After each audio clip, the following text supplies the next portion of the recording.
Baik, bismillahirrahmanirrahim. Assalamualaikum warahmatullahi wabarakatuh. Jumpa lagi dengan saya di Abil Maiwa Channel. Jadi teman-teman, channel ini merupakan channel pendidikan tempat kita berbagi tentang aplikasi pendidikan, Microsoft Office, serta tips dan triks komputer. Jadi pada video kali ini Bapak Ibu ya, kembali lagi admin akan mencoba mengupdate informasi terbaru terkait P3K Guru di tahun 2022, yang mana informasi yang kami sampaikan pada hari ini cukup penting tentunya untuk rekan-rekan guru sekalian, karena ini berkaitan dengan cek nilai terbaik dan tentunya mekanisme bagaimana penempatan pelamar P1 mengisi formasi P3K tahun 2022 cek sekarang juga. Tapi sebelum kita lanjut, seperti biasa bagi rekan-rekan guru yang baru menemukan channel ini, silahkan bantu dengan cara silahkan tekan tombol subscribe dan aktifkan lonceng notifikasi, karena subscribe itu gratis Bapak Ibu ya. Dan tentunya kami akan menyajikan berbagai macam informasi-informasi terkait guru P3K dan tunjangan Dapodik hanya di channel ini. Baik, kita langsung saja to the point ke informasinya terkait penempatan pelamar P1 mengisi formasi P3K tahun 2022 dengan cara cek nilai terbaik sekarang juga. Oke, kita langsung saja to the point ke informasinya. Nah, di sini kami ingin mengingatkan kembali kepada rekan-rekan guru honorer sekalian bahwasanya untuk tahun 2022 ini tidak seluruh guru yang telah lulus passing grade 2021 dapat diangkat pada tahun 2022. Dan dari 193.954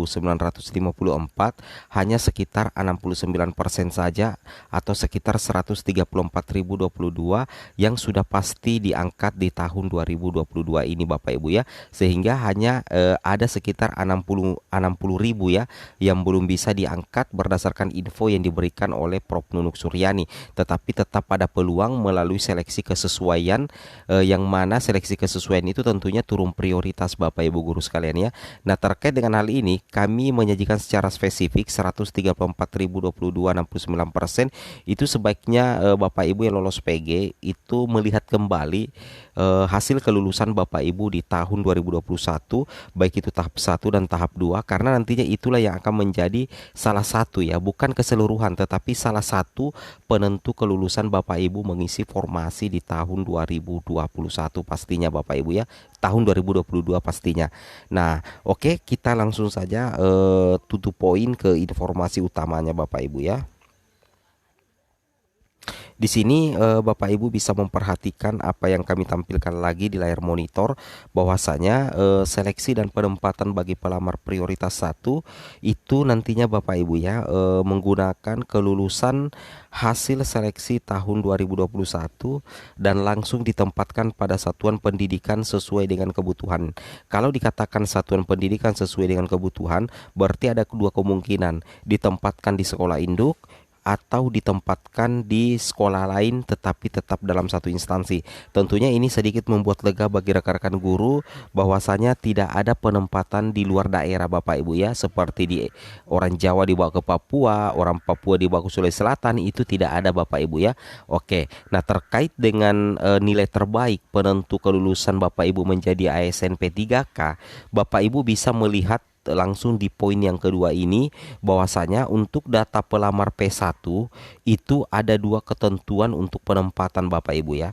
Yang pertama adalah data individu lulus nilai ambang batas berdasarkan database kelulusan BKN. Nah, maksudnya kalau dikatakan data individu lulus nilai ambang batas, berarti yang akan dilihat adalah nilai terbaik Bapak Ibu di tahap 1 atau tahap 2 P3K Guru tahun 2021, dengan catatan nilai terbaik 1-2 akan diambil apabila di seleksi tahun 2021 Bapak Ibu memilih jabatan yang sama. Tetapi kalau Bapak Ibu lulus PG dan tidak memilih jabatan yang sama di tahun 2021, maka yang akan diperhitungkan terlebih dahulu adalah nilai kelulusan tahap yang kedua. Jadi itu adalah cek nilai terbaik yang kami maksud sesuai dengan judul video kami tadi. Kemudian yang kedua adalah data pokok pendidikan tahun 2021 sebagai identifikasi keberadaan individu pada huruf A. Jadi Bapak Ibu nanti terdeteksi sebagai pelamar prioritas 1, terdeteksi di mana? Jelas terdeteksi di SSCISN. Apabila Bapak Ibu tidak terdeteksi sebagai pelamar prioritas 1, 2, atau 3 di SSCISN, berarti ada kesalahan data dapodik Bapak Ibu, karena data dapodik itulah nantinya yang akan ditarik oleh server BKN untuk mengidentifikasi kategori pelamar, baik itu pelamar prioritas 1, kemudian pelamar prioritas 2, ataupun pelamar prioritas 3 pastinya Bapak Ibu ya. Nah, untuk melihat cek nilai terbaik ya Bapak Ibu guru sekalian, Bapak Ibu bisa menggunakan cara yang admin berikan tipsnya untuk melihat kembali nilai tahun lalu, yaitu Bapak Ibu bisa mendownload ulang filenya di masing-masing portal atau website BKPSDM ya, seperti itu ya. Jadi ada portal BKPSDM, di situ Bapak Ibu guru bisa kembali untuk mendownload filenya. Nah, terkait dengan hal ini, untuk penempatannya, mekanisme penempatannya, Bapak Ibu bisa memperhatikan informasi berikut lagi. Di sini untuk penempatan pelamar prioritas 1 itu ada beberapa dasarnya Bapak Ibu ya yang resmi. Yang pertama adalah diurutkan berdasarkan urutan kategori untuk penempatan. Yang paling kuat dulu adalah THK 2, setelah itu adalah guru non ASN, kemudian lulusan PPG, dan yang terakhir adalah guru swasta. Jadi urutan ini berdasarkan urutan kategori Bapak Ibu ya. Oke. Kemudian nantinya pada masing-masing kategori, apa maksudnya pada masing-masing kategori? Apakah Bapak Ibu THK 2 atau guru non ASN negeri atau lulusan PPG atau guru swasta? Di sini dikatakan pada masing-masing kategori pelamar P1 sebagaimana dimaksud pada huruf A itu diurutkan kembali berdasarkan nilai total hasil seleksi tahun 2021. Dalam hal terdapat nilai yang sama, misalkan sesama kategori itu mendapatkan nilai yang sama, makanya nanti Bapak Ibu ya akan diambil nilai yang lebih tinggi berdasarkan urutannya. Nilai kompetensi teknis siapa yang tertinggi itu yang lolos. Tapi kalau masih sama, maka akan dilanjutkan dengan nilai kompetensi manajer sosial kultural, masih sama diambil nilai wawancara, dan nilai masih sama maka akan dilihat pertimbangan usia untuk penentu kelulusan sesama kategori atau pada masing-masing kategori pelamar prioritas 1 pastinya. Nah, untuk membuktikan kita bisa lakukan simulasi berdasarkan contoh data yang admin perlihatkan di sini. Di sini Bapak Ibu bisa perhatikan sendiri. Di sini ada, kita ambil saja ya 4 nama di sini. Di bagian sini Bapak Ibu sekalian ya. Nah, ini namanya yang kami blur sepotong. Kemudian ini adalah nilai tahap 2.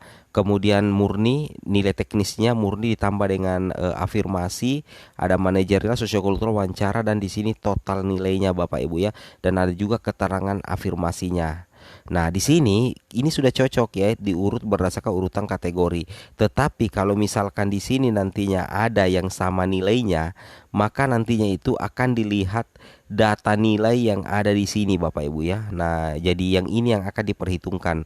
Misalkan sama-sama THK 2 melamar promosi, sama-sama lolos PG, maka yang dilihat adalah nilai terbaiknya apakah tahap 1 atau tahap 2. Nah, kalau misalkan nilainya di sini kembar atau sama, maka yang akan dilihat pertama kali untuk penentu kelulusan adalah nilai teknis. Yang mana nilai teknis itu nantinya diakumulasikan dengan total nilai afirmasi pastinya. Ternyata nilai teknisnya masih sama, barulah dilihat lagi nilai manajerialnya di sini Bapak Ibu ya. Nah, nilai masih sama lagi maka dilihat sosiokultural, nilai masih sama lagi maka dilihat wawancara, jika masih sama lagi untuk penentu kelulusan berdasarkan pertimbangan usia. Itu yang harus Bapak Ibu pahami ya terkait dengan mekanisme penempatan bagi guru lulus PG. Seperti itu Bapak Ibu ya, itu yang harus Bapak Ibu pahami. Kemudian yang terakhir, untuk jadwal pelamaran itu rencananya bulan September sampai Oktober 2022, dan untuk penempatan bagi pelamar prioritas 1 itu dilaksanakan pada bulan Oktober tahun 2022 pastinya Bapak Ibu ya. Oke, mungkin cukup sampai di sini informasinya. Assalamualaikum warahmatullahi wabarakatuh.